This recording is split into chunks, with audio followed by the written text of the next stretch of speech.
What's good? Aloha, everyone, and welcome back to another edition of Uncle Snug's Storytime. I'm Uncle Snugs. These are my stories. It's been a while.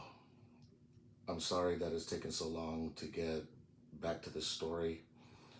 I've actually told it 3 or 4 times, recorded the entire thing, and each time just something was not right with it.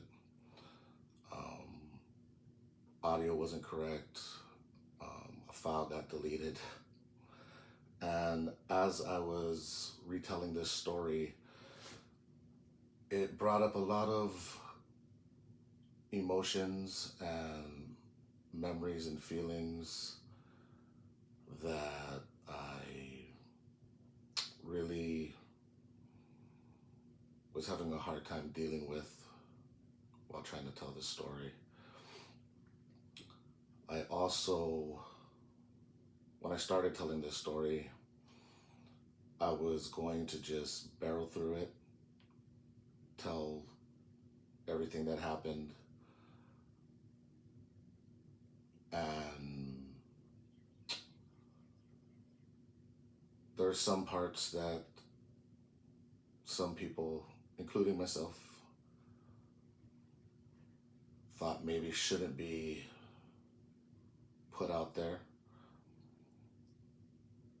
And so that changed the way I was going to tell the story. Because without certain details, there's there's holes in the story that don't make sense. And so I decided that I'm going to tell the story with everything that happened. I'm just going to limit the details. Um, so with that being said, here's part 23. So I left off where we left off last time. Me and my son had just arrived in North Carolina for my daughter's high school graduation. Now, I have only been to North Carolina one other time before this, and it was when my kids first moved over there. My son was about nine or two, wait, eight, about 7, 8, 9, somewhere around that age. I can't remember exactly. My daughter, I think, was like 6, 5 or 6, but they were young. And when they first moved from Hawaii to North Carolina, I wanted to fly out there and make sure that where they were living was okay and they were safe. So the first Christmas, I flew out to spend a couple days with them, and I was born in California. I've lived in California growing up back and forth between there and Hawaii, and I never really experienced any kind of real racism. There was a little bit, but where I lived, everybody kind of looked like me, and I don't know. I never really saw it too much, or never really happened to me. But when I flew out to see my kids in North Carolina, the first day that I was there, I had landed and drove to their house to see them. And when I got to their house, I didn't want to hang out with my ex. So when I got there, I took them for a walk. And so it was me, my son, and my daughter, and we're just going for a walk. About 5 minutes into the walk, a sheriff car hits his siren behind us. Bloop bloop. Then he pulls up onto the sidewalk and kind of cuts us off. He gets out of the car and he asked me if those were my kids, and then he asked me for some ID. I'm of tripping out. Like, what? Like, what for? What? Like, what's happening right now? He asked me where I'm from. I tell him I'm from Hawaii. I'm here visiting my kids who had moved out there a few months earlier, and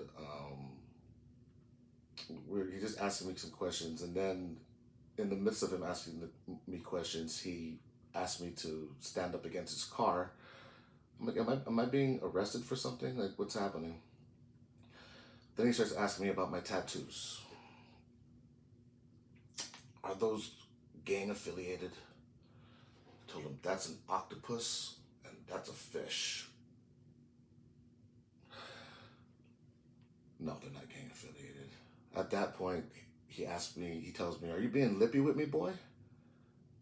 And I just didn't know what to do. In the end, it came down to he wanted to let me know that he was the law in that area and that I better mind my P's and Q's while I'm there. So I was there for 4 days and I got pulled over in my car 3 other times. Um, I was never breaking a law or speeding or anything. The police officers in this town would see me driving and then they would pull me over and just question me. So after those days, those 4 days I was there, I never went back to North Carolina. I always brought my daughter and son out to see me and to visit me.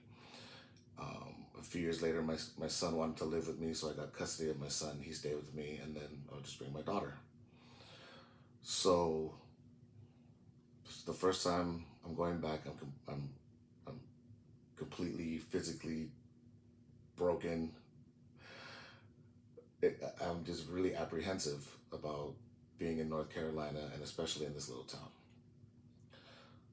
But the first day that we're there, I saw some police and they saw me.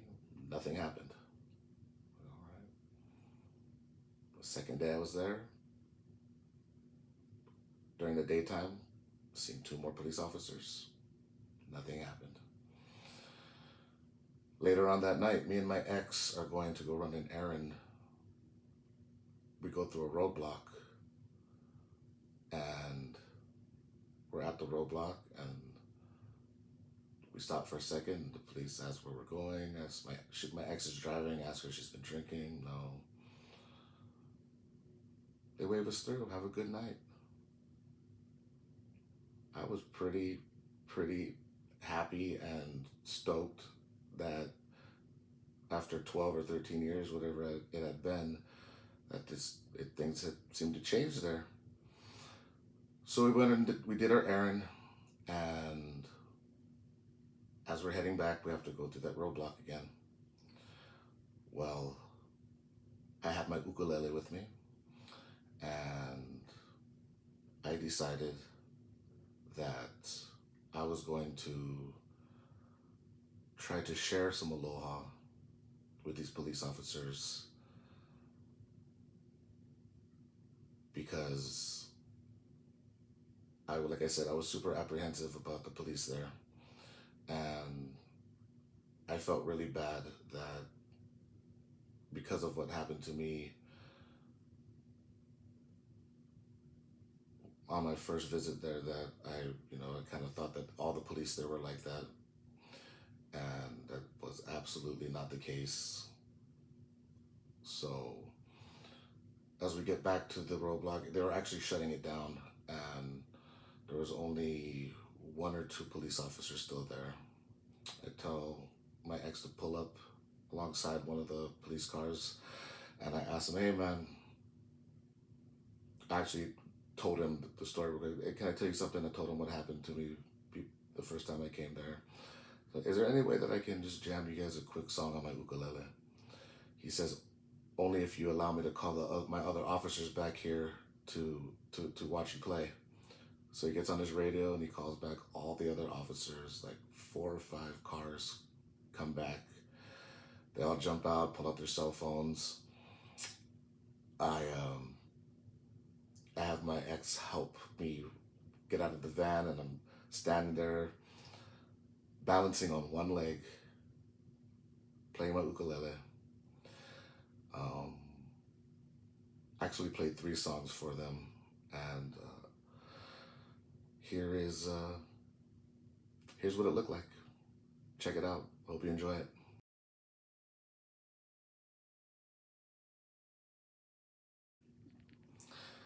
Sorry guys, I know there is no sound on that video.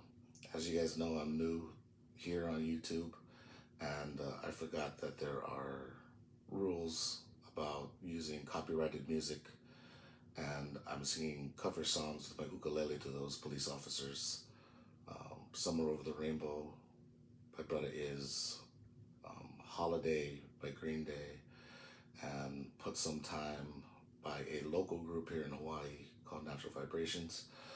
And I'm pretty sure if I post it with the sound, I'll get a copyright claim. So if you guys would like to hear me singing to the police officers, please go follow me on my TikTok or my Instagram at Snuggalito, and I'll post the videos with the sound there.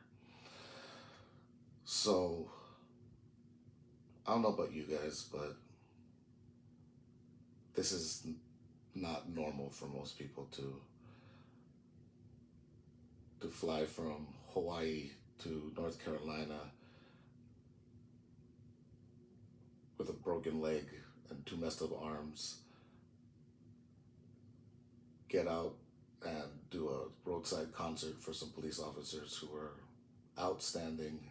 And again, I appreciate the Lewisburg Police Department and sheriffs there.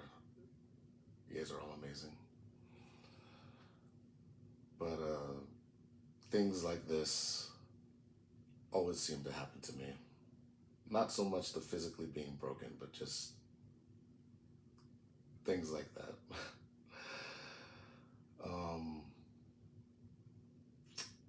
So after that, it was my daughter's high school graduation.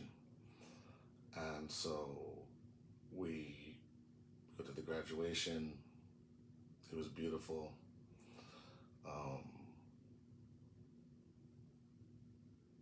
Local people, Polynesians, Hawaiians, when there's a graduation, it's a big deal. Everybody comes and they give leis. Usually you can't even see the graduate's head when it's over because the leis are piled so high. But my daughter's in North Carolina, and her mom and her grandma,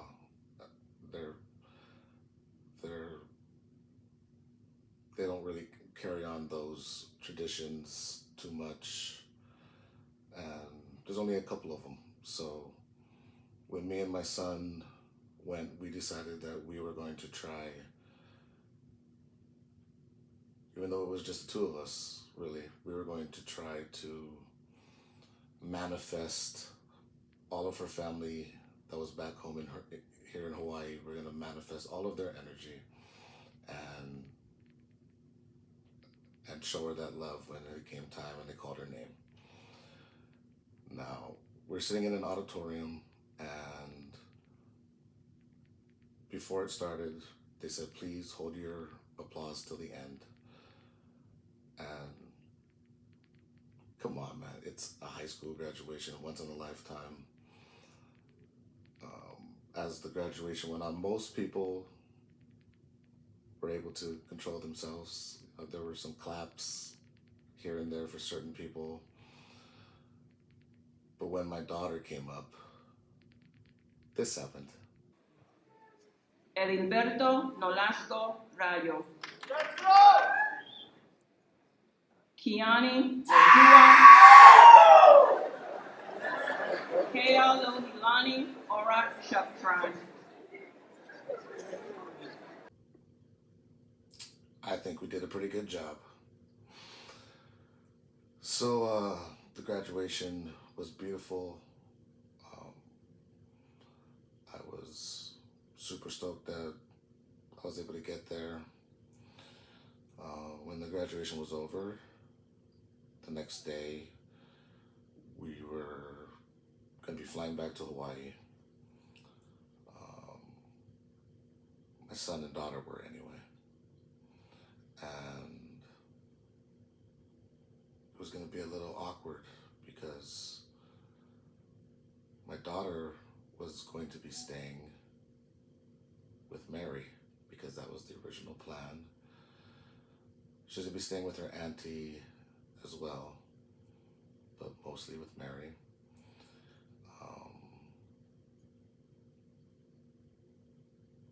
Because I don't get to go to the mainland a lot, and since I was already going to be there, I was actually going to make a stop in San Diego and spend a week with my Hanai brother. We'll call him Twist. Hanai means adopted. When I was 16 years old, senior year of high school, my stepdad, who was a very abusive meth addict and had been beating my mom up for years. The day before my senior year of high school, he had pushed her, and I was bigger than him at this point and wasn't going to let it happen, and he beat the brakes off of me. And so I had ended up moving out of my house my senior year, and I stayed with my Hanai brother Marty and my Hanai sister Shell, who Shell just passed away Valentine's Day last year. Rest in peace, sister. Love you. And I also stayed with my Hanai brother Twist. Both Marty and Twist were friends that I had known from school. I was really close with Marty, still am to this day. And so I stayed there for a while. Twist I had met about a year earlier, and we clicked instantly. He was also from California, lived in the same area as me for a while when we were younger. We didn't know each other then. And his family was very unique. His dad worked construction, and his mom worked for the Navy Exchange, and she basically would go from Navy Exchange to Navy Exchange wherever they were having problems, and she would fix the problems. So the family was constantly moving.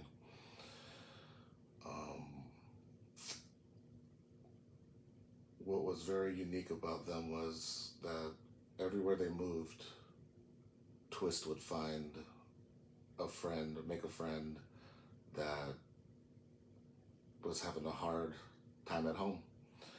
And each and every time, Twist's mom would basically adopt these kids and take them with her. So their family consisted of mom and dad, Twist and his sister. But when I moved in, there was 2 other boys living there that are now my family, our brothers. One of them was from California, having a hard time. Twist's mom unofficially adopted him, brought him with.